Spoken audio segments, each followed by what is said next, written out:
పవన్ కళ్యాణ్ గారు ఏమంటాడు? అసహ్యంగా మాట్లాడినందుకే ఈ రాష్ట్రంలో దాడులు జరుగుతున్నాయంట.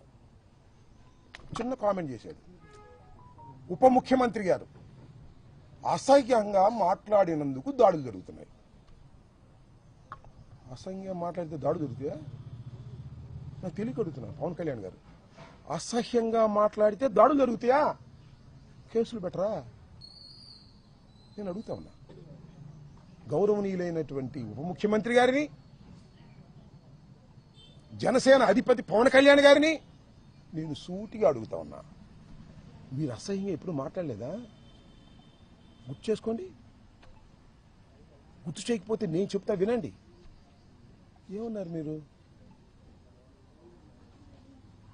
ఏమన్నారు గుర్తుందా? ఇప్పుడు వింటున్నారా మీరు? వినకపోతే యూట్యూబ్ ఆన్ చేసుకుని నేను మాట్లాడే మాటలు వినండి. వైసీపీ ఎమ్మెల్యే నా కొడకల్లారా, చెప్పు పైకి తీసావు. ఎక్కడా స్పర్ ఆఫ్ ది మూమెంట్ కాదు, గొడవలో కాదు, ఒక వేదిక మీద, నీ జనసేన నాయకులందరూ కూర్చున్నటువంటి వేదిక మీద, మీడియా అంతా ఉన్నటువంటి వేదిక మీద ఒక మైక్ పెట్టుకుని మాట్లాడావు. నేను అలా కాదు. Spur of the moment, mike లేదు, కారులో ఉన్నాను, క్షమాపణ చెప్పాను. నువ్వు వైసీపీ ఎమ్మెల్యే నా కొడకల్లారా అన్నావే, నేను అప్పుడు ఎమ్మెల్యేనేగా. నా కొడక అంటే అర్థం ఏంటో తెలుసా నీకు పవన్ కళ్యాణ్ గారు? నేను అడుగుతా ఉన్నా, ఇప్పుడైనా పశ్చాత్తాపడ్డా నీ జన్మలో? ఇప్పుడైనా పశ్చాత్తాపడ్డావా? నేను పడ్డానయ్యా. ఎమ్మటే వితిన్ అవర్స్లో పడ్డా. నా మీద దాడి చేయడం కరెక్ట్ అంటావు నువ్వు. నువ్వు ఎప్పుడైనా పశ్చాత్తాపడ్డావా? పోనీ ఇప్పటికైనా పశ్చాత్తాపడుతున్నావా? నీకైతే లైసెన్స్ ఉంది, ఎవరైనా తిట్టొచ్చు. మేము స్పర్ ఆఫ్ ది మూమెంట్లో తిడితే దాడులు చేసుకోవడానికి లైసెన్స్ ఇస్తావు. ఏంటిది? నాకు అర్థం కాల. రాంబాబును కొట్టినా, తిట్టినా, దౌర్జన్యం చేసినా ఎవరికి కోపం రాకూడదు. పవన్ కళ్యాణ్ గారు చెప్తున్నాడు, నాగేంద్ర బాబు గారు చెప్తున్నారు, మీరు ఎవరికి కోపం రావద్దండి.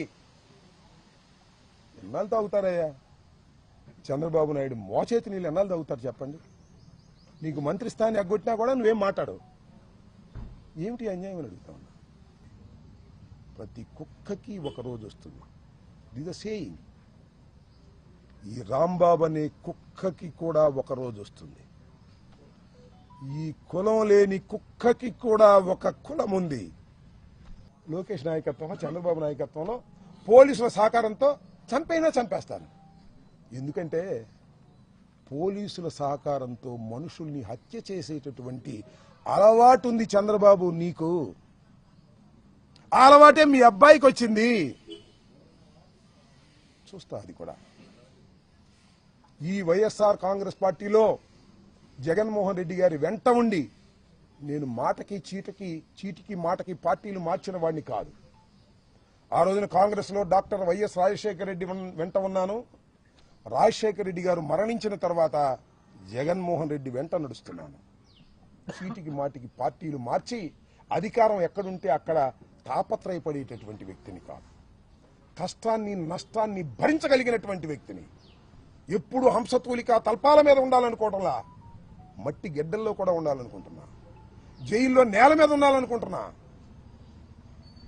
నన్ను ఏం చేస్తారు మీరు? కేసు మీద కేసు పెట్టారు, ఉండాలి ట్విస్ట్. బెయిల్ రాగానే ఇంకో కేసు పెట్టారు, దానిలో బెయిల్ రాగా ఇంకో కేసు పెట్టారు. ఎన్ని పెట్టుకుంటారే? సంవత్సరం అటు పెట్టుకుంటారా?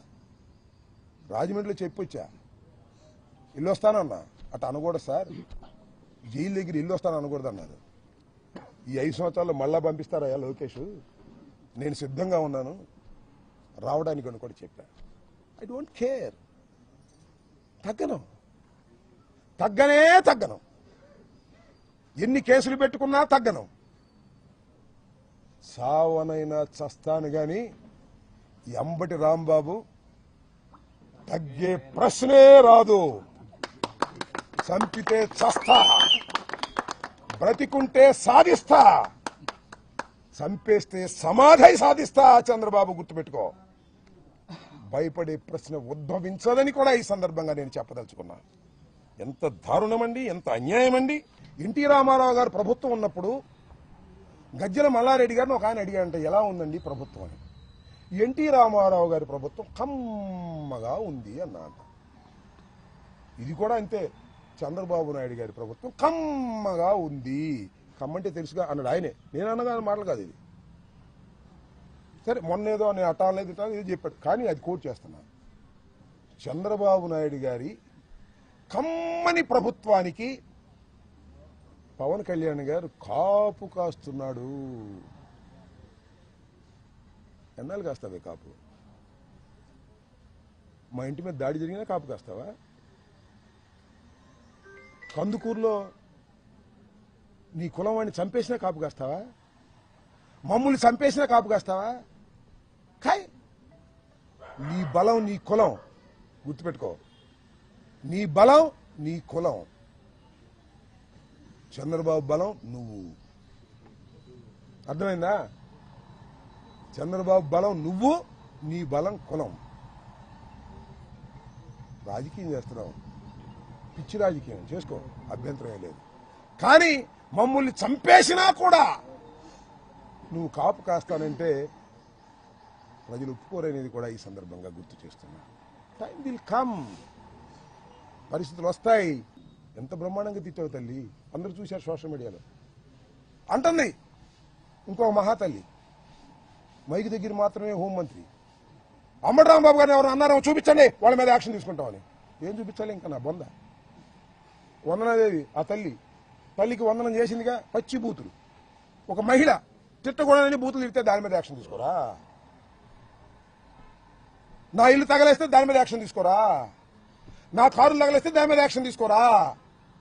నా భార్య బిడ్డను తరిమి కొడితే దాని మీద యాక్షన్ తీసుకోరా? కేసు కట్టరా? వాళ్ళని వదిలేస్తారు. నేను పొరపాటుని అని క్షమాపణ చెబితే నన్ను అరెస్ట్ చేసి లోపల పెడతారు. ఎక్కడుంది ప్రజాస్వామ్యం? కలకాలం ఇలాగే ఉంటుందా?